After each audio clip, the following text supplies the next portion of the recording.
oppi nå. Med kaffe, røyk.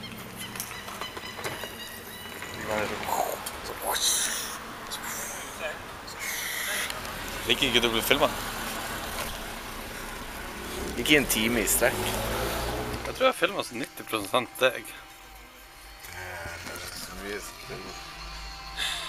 Nå er jeg i hvert fall 2% med i filmen. Det er ingen som vil se deg da. Det er litt trist, egentlig.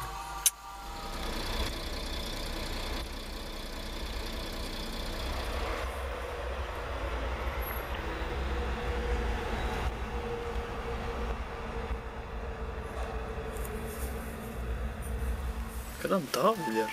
Skriv på boken. Jeg hadde endelig håpet at du kom til å skrive på bloggen, og så... Nei. Du bare gjør det ikke. Fremdeles kommer til å bli piss når folk begynner å være sånn. Sånne skrivinger til Tony. Sutrepers. Jeg er veldig sutrent. Det er derfor vi har deg med til.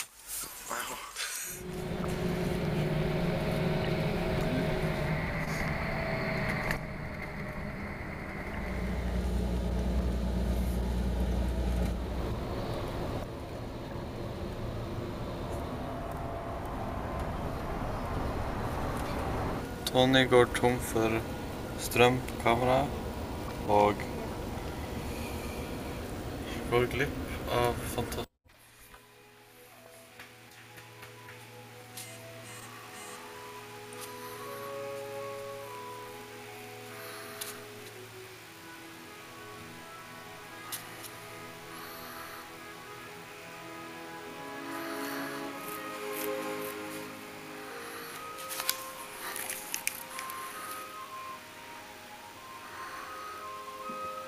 Du vekker meg for å si at jeg får en melding.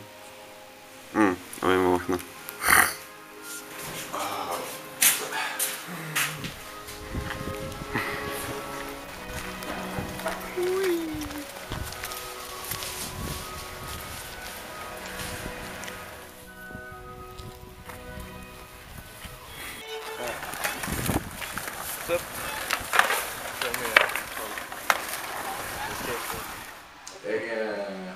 Hva lager maten? Det setter vann i en kasserolle og slår på en plate. Seriøst.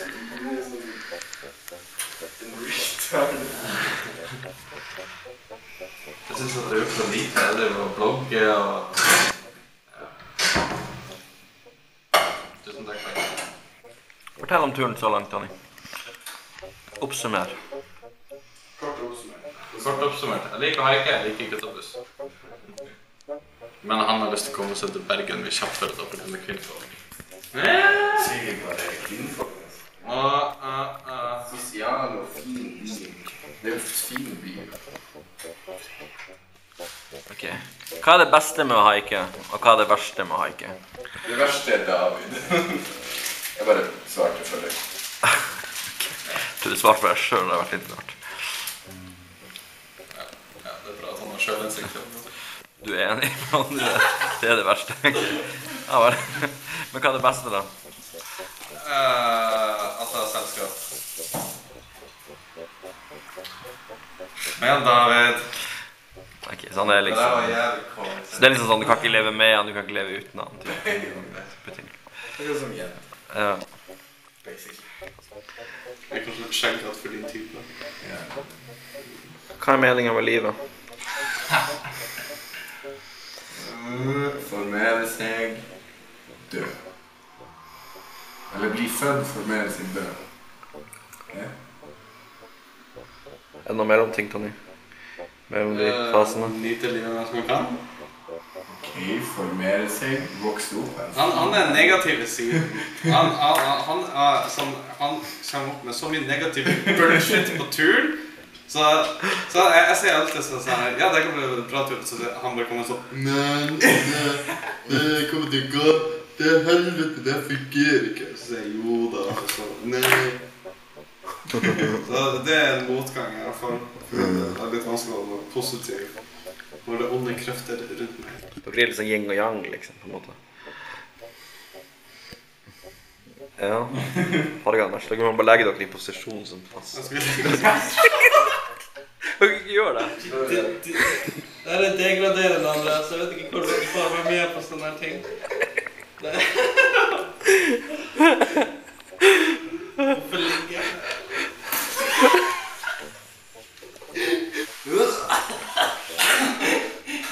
I can feel your wheeler.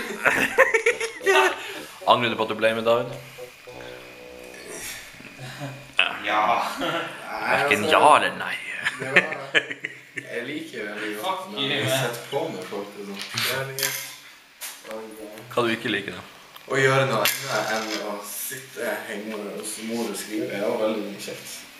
Har du funnet noe inspirasjon til boka? Ikke noen store greier, egentlig. Det er masse småting. Det er lite fantasy-dyr rundt i Norge. Ja, Du kan si det er litt sånn naivt å dra ut på lete etter inspirasjon til fantasy-bok på en haiketur i Norge. Jeg hadde veldig lyst på sånn plasser i Norge, altså bare sånn landskapsmessig. Ja, Og få inspirasjon fra det, i hvert fall. ja. Ja, hvis vi hadde hiket, så hadde vi kanskje hatt tid til å ta den.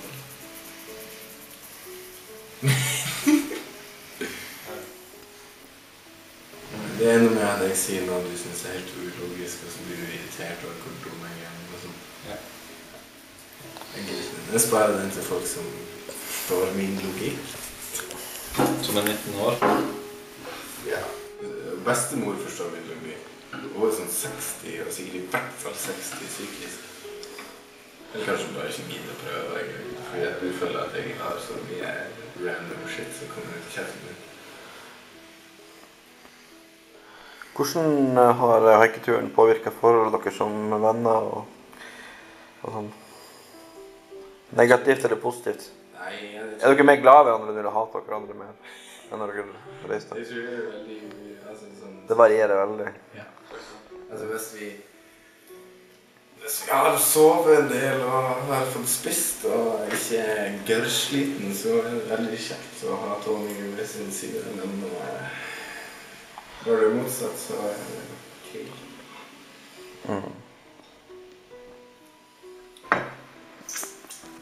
Ja, nei, jeg vet ikke hva jeg skal si.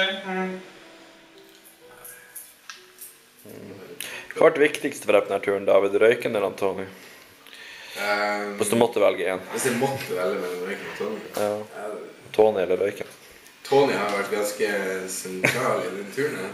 Ja, ok. Han har gjort mye arbeid. Sånn Tony har, ja. Ja. Men har ikke Røyken også gjort litt? Jo, den har gjort veldig mye det nå. Den har jo gjort sånn at jeg har holdt ut alt det Tony har gjort. Ja.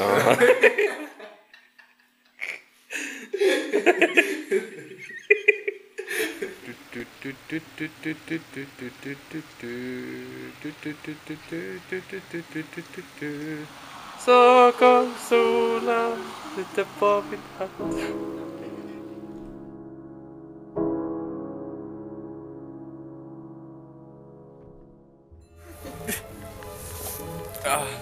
Så skjønnete. Herregud, så bleik du i forhold til Mari.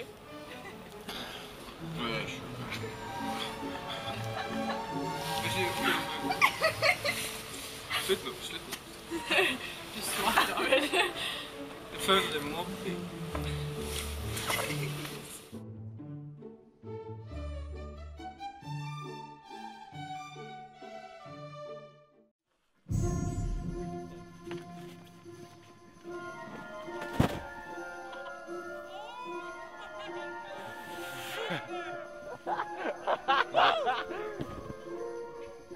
Ok, nå begynte det faktisk å bli artig. Lurt. Yeah, you're on. You're on. Å nei. You're on, baby. Nei. Tonje, mot deg selv opp.